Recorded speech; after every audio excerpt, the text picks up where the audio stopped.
أعوذ بالله من الشيطان الرجيم. بسم الله الرحمن الرحيم. يا أيها الناس إنا خلقناكم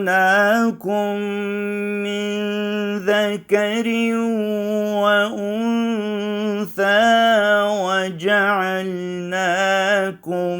شعوبا وقبائل لتعارفوا إن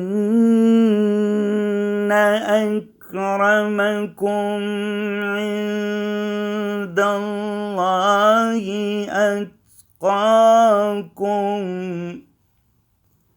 إن الله عليم خبير.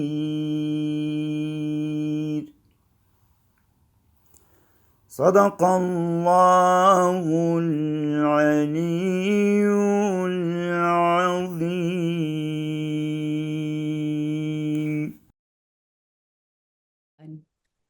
Hello, Assalamu alaikum, Yali Madad.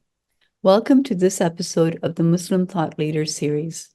The series is a collaboration between the Canadian Council of Muslim Women and the Ismaili Centers of Vancouver and Toronto. The series aims to provide a platform for Muslims who are thought leaders in their areas of expertise and professions from across Canada to enhance and showcase their contributions to Canadian society. It also aims to promote discussion on topics of relevance to Canadian society with a particular emphasis on emerging issues. As well, it brings Muslims of diverse backgrounds together to share knowledge and ideas. This episode is entitled Honoring Our Elders, Sharing Their Wisdom. We will hear from three extraordinary Muslim pioneers who were instrumental in building their communities. They will share their journeys as Canadian Muslims and share their experiences as they navigated through their lives when there were few Muslims in Canada.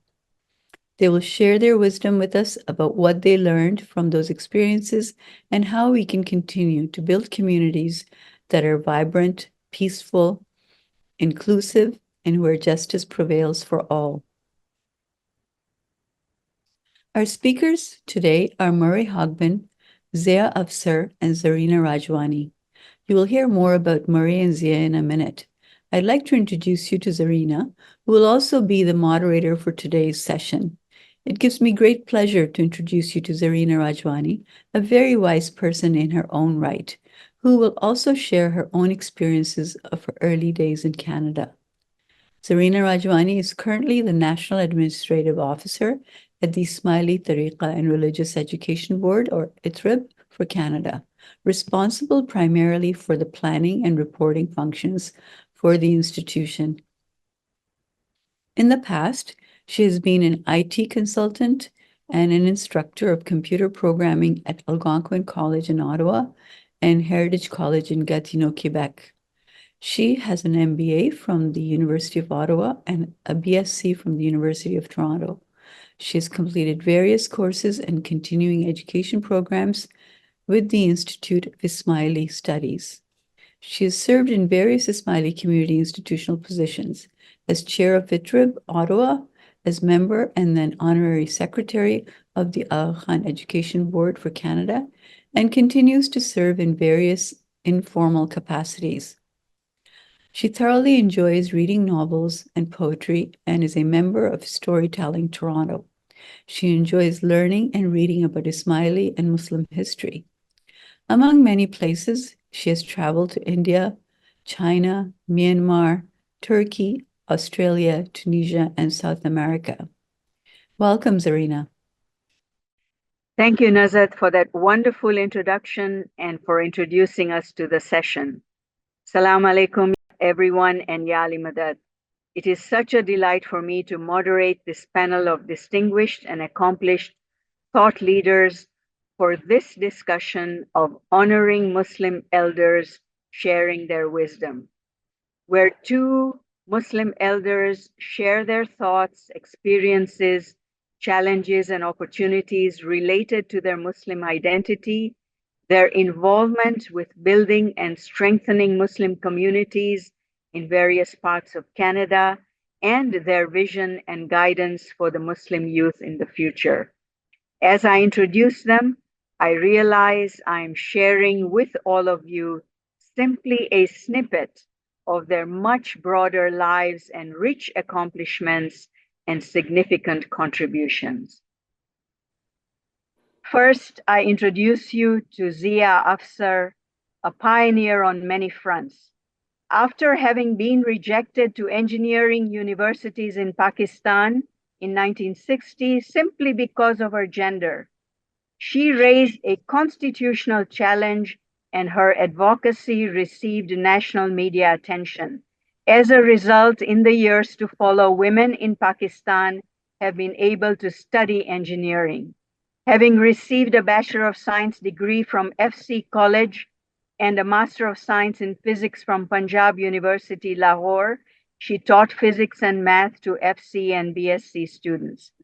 She arrived in Canada in the mid-1960s on a Commonwealth scholarship to McMaster University in Hamilton, Ontario, and graduated with a Master of Science in Nuclear Physics. She later settled with her husband in smaller communities in Canada, such as Swift Current and Regina in Saskatchewan, and Squamish in BC, with her engineer husband, raising 3 children and now 5 grandchildren. She has been a lecturer, teacher, and tutor in mathematics and physics to college and high school students, both in Pakistan and in Canada. Arriving in Swift Current in the early 80s, their dilemma was how to provide a Muslim environment and community to their children. They gradually discovered a community of 3rd and 4th generation of Lebanese Muslims whose families had settled there in the early 1900s. Zia and her husband were instrumental in the establishment of a mosque by the Muslim Society of Swift Current, the Masjid Al-Khair. Zia is a founding member of CCMW, the Canadian Council for Muslim Women, and has been active with the CCMW since 1982. Her 2 daughters are recipients of CCMW's Women Who Inspire Award. Zia, I look forward to our discussion shortly.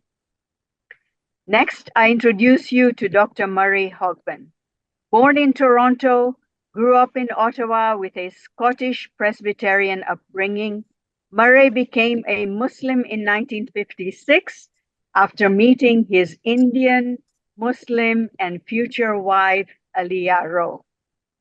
After serving as second lieutenant with the 1st Royal Canadian Horse Artillery, he obtained a degree in journalism in 1958 and later a PhD in history from the University of Toronto. Murray joined the CBC in Toronto, where there were a few Albanian Muslims. He was instrumental in the formation of the Muslim Society of Toronto and was its secretary for several years from 1960 onwards. He taught history at the Royal Military College in Kingston and Le Collège Militaire de Royal in Saint-Jean, Quebec. He later returned to journalism at the Kingston Whig Standard until he retired in 2000. Murray and Aliyah were heavily involved in the fledgling Islamic Society of Kingston, including being secretary. Murray was also secretary of the self-appointed Kingston Police Services Board Advisory Committee on Race and Ethnic Relations, concerned about improving police-minority relations.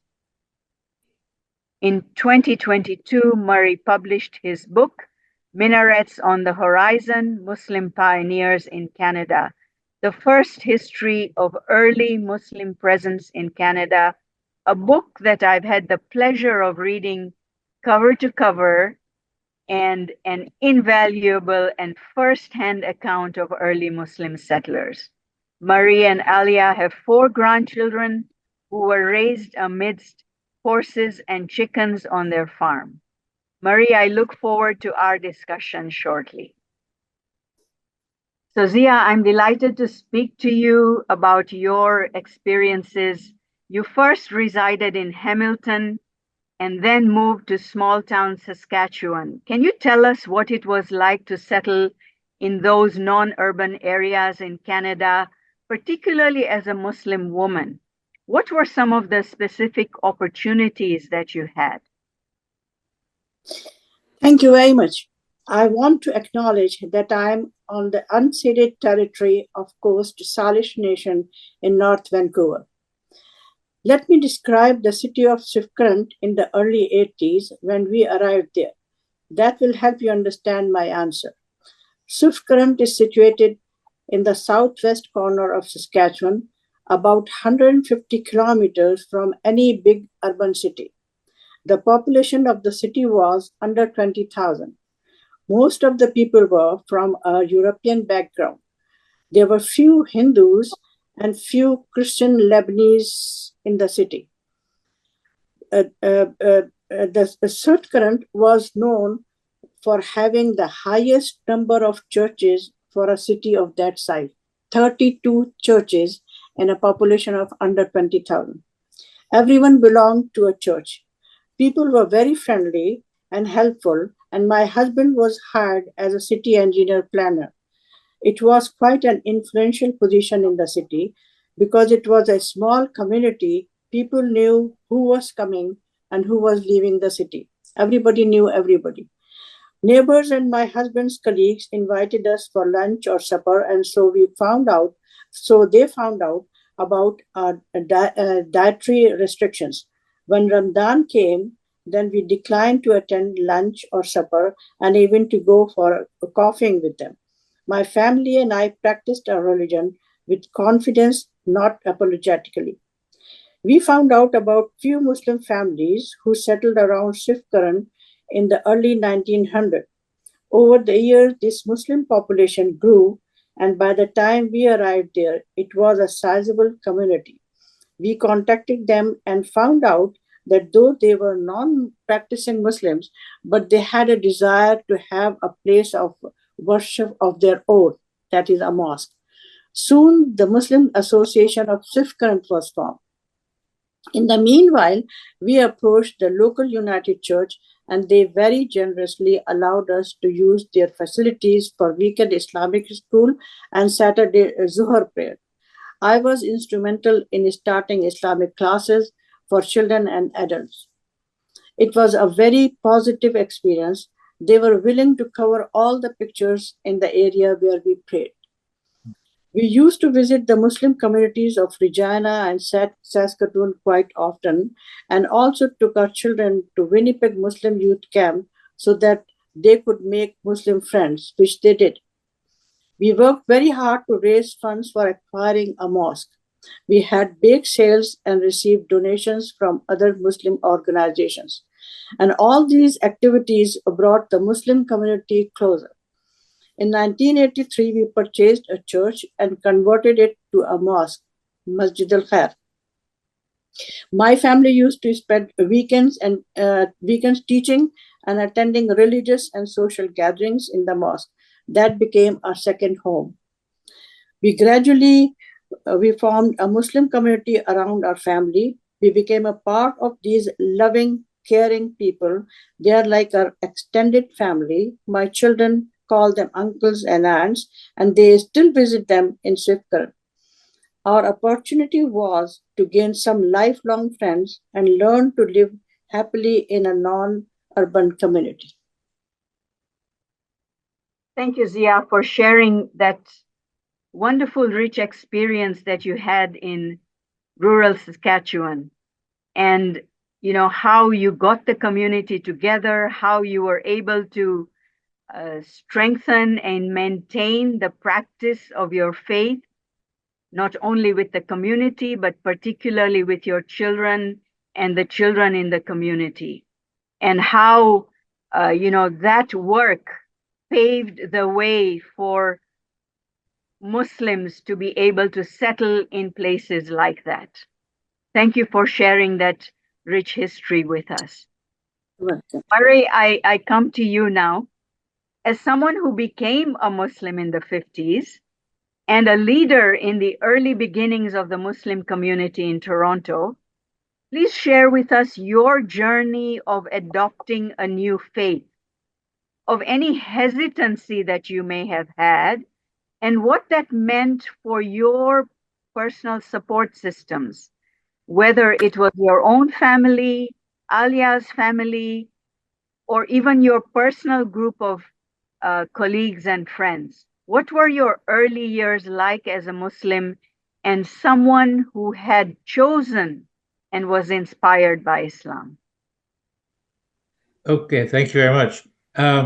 I should begin just by saying that back when I was 19 years old, I happened to take a visit to Washington, D.C., and the big mosque that was being still built at that time on a rainy day, but I got a chance to go and visit it, and I walked in, and a woman there said, no, I didn't have to take my shoes off because that was the only thing I knew about it, that maybe I should take my shoes off. But anyway, I walked in, and it was kind of interesting that I did that out of the blue, because then I became Muslim some years later.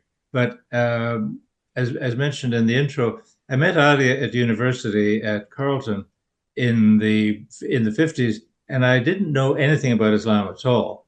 But and then in this kind of very platonic relationship, I kind of fell in love with this wonderful woman, and she said, "Well, there's no use falling in love with me because you're not a Muslim. I can't marry you."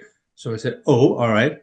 What is that all about?" And then she explained it, and I said, "Aha!" I mean, the light bulb went on, as they say. And I found that this really suited me, because I had been, with this Presbyterian background, I had been trying to be a Christian, but was not particularly successful. But Islam, with these things, the belief in one God, a series of prophets ending with Muhammad, peace be upon him, the mixture of races and relations, the demands that the religion made of you, all the art and culture and different people, and the fact that you could kind of stand up and defend yourself.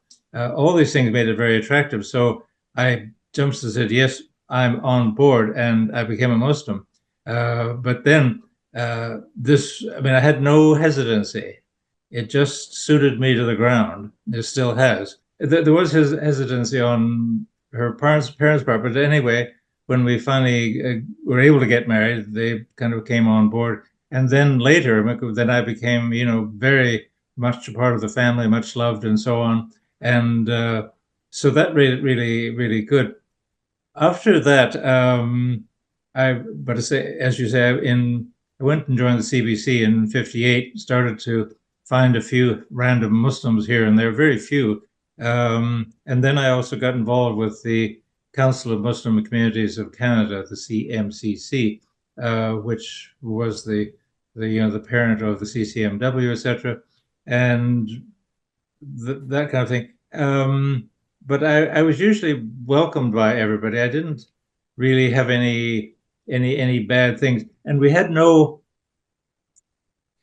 consciousness of, if you said you were Muslim, that was it. Didn't matter whether you were Sunni, Shia, or whatever. And I say, I don't know that there were any Ismailis. I never heard of any, or they didn't identify.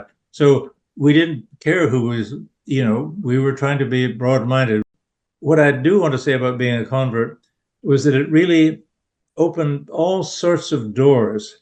As I say, right off the bat, we jumped into, going to Spain to see the Muslim remains, the mosques and palaces and so on, meeting all sorts of interesting people and being open to all sorts of people that I wouldn't normally have ever run into.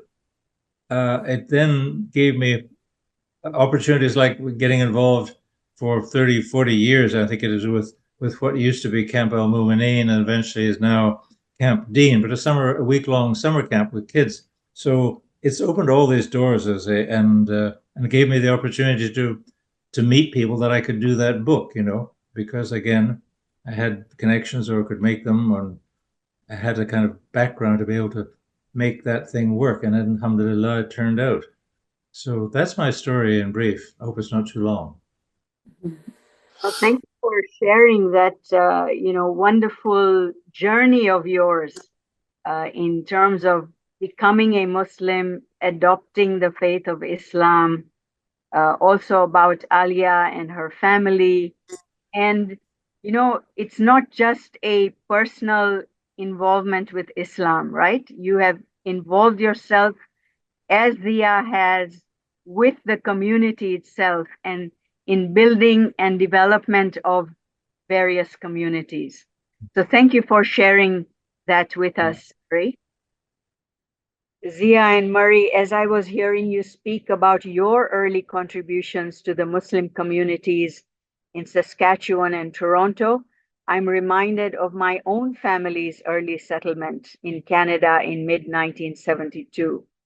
And within a few months after our arrival, the Ismaili community grew exponentially to a few thousand as the Ismaili Muslims came to Canada as refugees after being expelled from Uganda. Like you, Zia, the Ismaili Muslim community was very much concerned with having spaces for prayer and connection, for religious education, and for strengthening the community. And a few blocks from where we lived and are still living after 52 years, a school hall was rented on weekends to enable the community to gather for prayer, for education, for cultural events, and for festivals and celebrations. And like your involvement, Murray, the Ismaili community sought to organize itself through establishing and developing strong institutions. As I reflect back to those days, my parents' contributions to the nascent Toronto Ismaili congregation at the Willowdale Jamaat Khana, my mother as a captain of the Ladies Volunteer Corps, and my father as an alwais, a religious educator for the congregation. It's now only after 50 plus years that I feel and I realize the tremendous impact their contributions and their leadership had on the local Jamaat, as of course did the contributions of all those who provided selfless services to the community across Canada during those early days. These spaces of worship from weekend school hall rentals have now grown to established permanent spaces for prayer and as ambassadorial buildings, two of which are partners for this Thought Leader series, the Ismaili Center Vancouver and the Ismaili Center Toronto. These aim to build bridges with others in the rich Canadian fabric. And like all community spaces, they engender an ethos of service, of community building, connection, and social and cultural interaction. Amongst other spaces, such as the delegation of the Ismaili Imamat in Ottawa, the Aga Khan Museum in Toronto, the Aga Khan Gardens in Edmonton, all of these are Muslim contributions in Canada, and they strengthen both our Muslim identity and our Canadian identity. Zia, I come back to you again. Young Muslims today face many different outlooks in life, including secularism, atheist viewpoints, Occidentalization, as well as fundamentalism. What advice or guidance can you share from your amazing background for them, not only to maintain their faith, but strengthen their Muslim identity and values with confidence, with comfort, and with humility? Thank you. Young Muslims today, they are living in a different environment than I did. Their experiences and their challenges are different than mine. I quote here Sayyidina Ali, quote, train your children with a training different from your training, because they have been created for a period different from yours, unquote. But I do have some guidance and some advices for the young Muslims today. First of all, learn your religion yourself from two authentic sources of Islam, the Quran and Sunnah. Practice the qualities Allah subhanahu wa ta'ala describes of good human beings in the Quran and practiced by Prophet Muhammad, peace be upon him. Do not impose your religion on others. The Quran says no compulsion in the religion. Treat others the way you would like to be treated. Be compassionate to those who are facing challenges in life. If non-Muslims argue with you, deal with it with wisdom. Allah subhanahu wa ta'ala created human beings as his trustee on earth. Take care of his creation, animals, vegetation, and environment. Acquire knowledge, religious as well as worldly. The Quran addresses, O mankind, that means whole humanity. It is a religion of inclusion, not exclusion. Reach out to people and build bridges. And this is what I did all my life, reaching out to people. And I have experience in Regina. I reached out when it was the Bosnia war and I needed support and we wanted to protest against it. So, but we were few in numbers. So I reached out to every women organization, women auxiliaries in churches and synagogue and Gurdwara and everywhere. And I got so much support. I got so much help, which I don't think we could do it without their help. So reach out to people. They are ready to help you. The Quran does not promote fundamentalism. It is a religion of the middle path. And at the end, I would like to read a hikayah of Maulana Jalaluddin Rumi. He was explaining the meaning of association. He said, a raindrop from the sky, if it is caught by clean hands, is pure enough for drinking. If it falls in the gutter, its value drops so much that it can't be used even for washing your feet. If it falls on a hot surface, it will evaporate. If it falls on a lotus leaf, it shines like a pearl. And finally, if it falls on an oyster, it becomes a pearl. The drop is the same, but its existence and worth depends on whom it is associated, unquote. Always be associated with people who are good at heart. You will experience your own inner transformation. MashaAllah, Zia. Thank you for that superb guidance and advice for our young Muslims. You know, everything related to our ethics and values. And your quotes from Sayyidina Ali and from Jalaluddin Rumi were amazing and real examples of what our youth can follow in terms of strengthening their Muslim identities in the future. Murray, my next question for you is about your book. You've written a book, Minarets on the Horizon, Muslim Pioneers in Canada, which actually I was going to hold up, but I realized I've lent it to someone, so it's being read. What is your message to future generations of Muslims for whom these early Muslim pioneers paved a path, right? They were at the forefront of not only creating and strengthening early Muslim communities, but who kept their faith strong, you know, through their devotion, through their piety, and through their practice of faith as Muslims.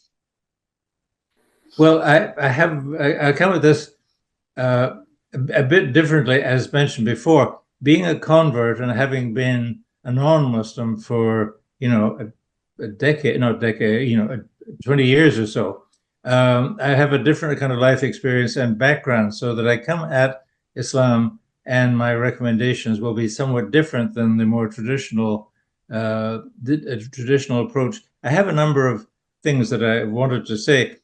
One thing, we really should make an effort, and this is for the advice then.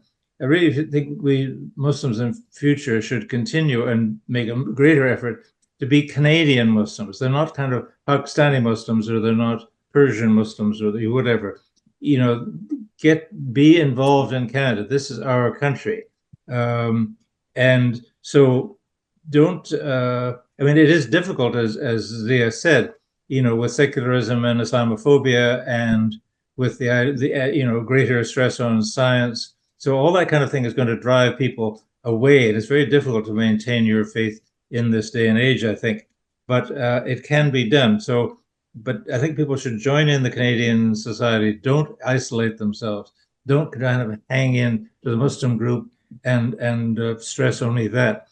And then again, we should be very tolerant of other Muslims in their whole variety of Muslims, with varying ranges of, you know, the most fundamentalist to the most lax and once a year going to a birthday kind of thing.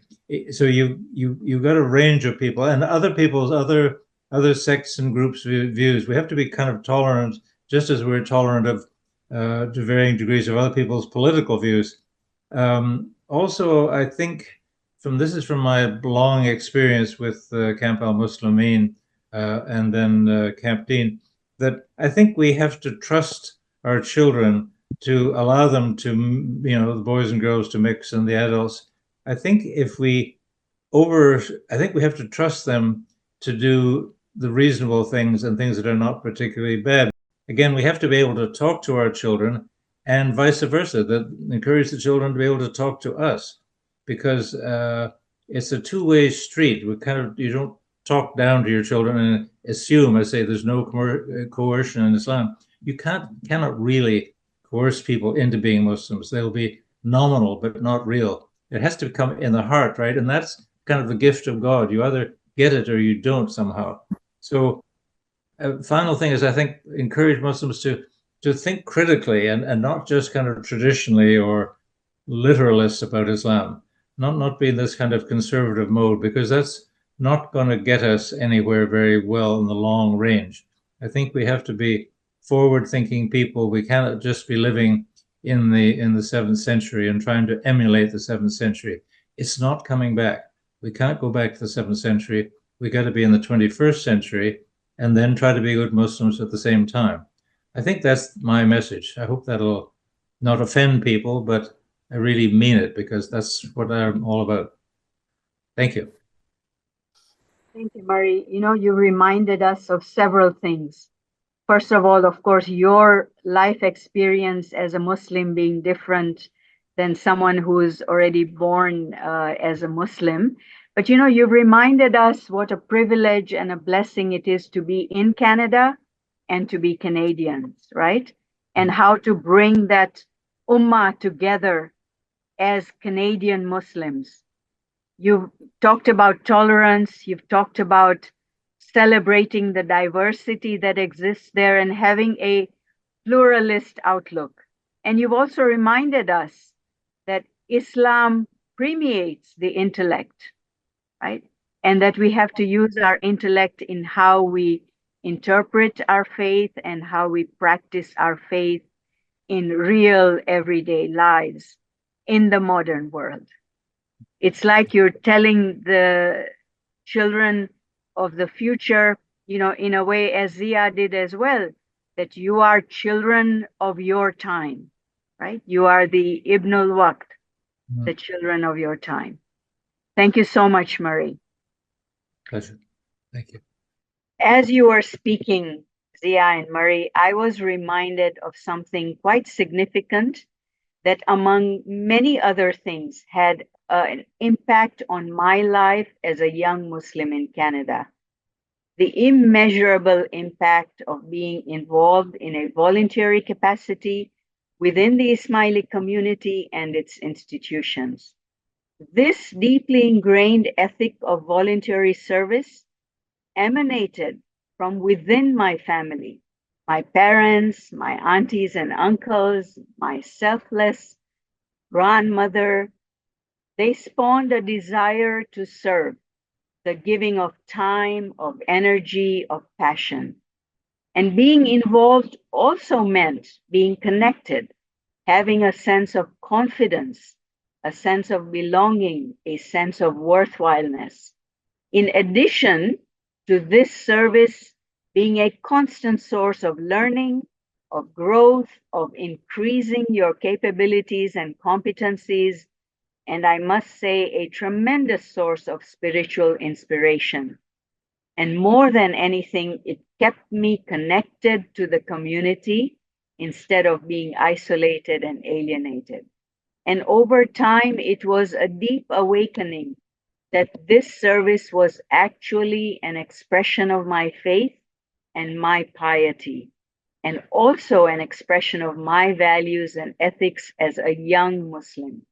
It guided me, it kept me honest and sincere, it engendered compassion and kindness, as well as humility and openness. And it enabled me to understand the value and importance of community and connection. So if I were to give a message, not advice, but a message to our youth, I would say be involved within the community, in the wider Muslim Ummah, in the wider Canadian society. And you will discover firsthand how through these institutions, through the physical spaces, through your service, and through your contribution of time and knowledge, you will discover firsthand that these serve to demonstrate how Muslim contributions have helped strengthen Canadian identity through shared values and ethics, such that for you, especially for the youth, the two should not feel like they're at odds with each other, but rather complement each other, enhance each other, and are mutually beneficial. Zia and Murray, as we honor you today as our Muslim elders, you have both lived your lives very meaningfully, with such conviction, with depth and wisdom, with strength and courage. I reckon it took much strength, much courage, much bravery to accomplish what you have accomplished. You have shared your time, your knowledge, your resources in the finest tradition of Islam. You have significantly contributed to not only establishing, but also maintaining and strengthening Muslim communities wherever you have lived.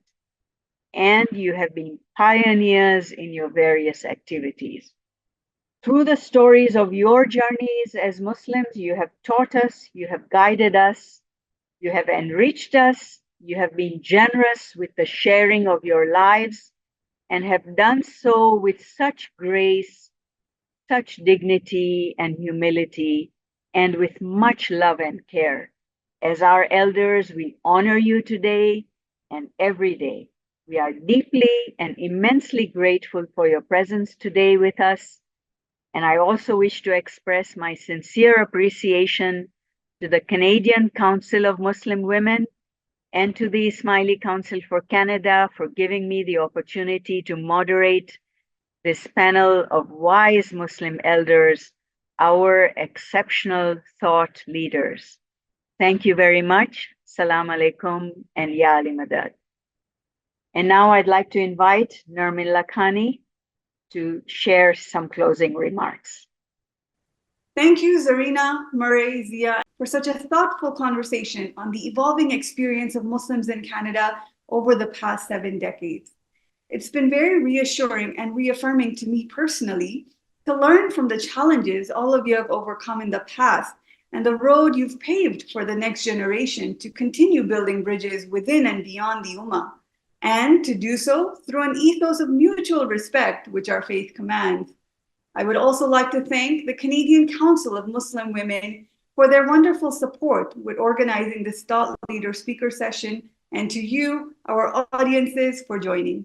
We are very grateful for the opportunity to hear the wisdom of our Muslim elders and look forward to sharing more stories with you very soon, inshallah. Assalamu alaikum and have a great afternoon.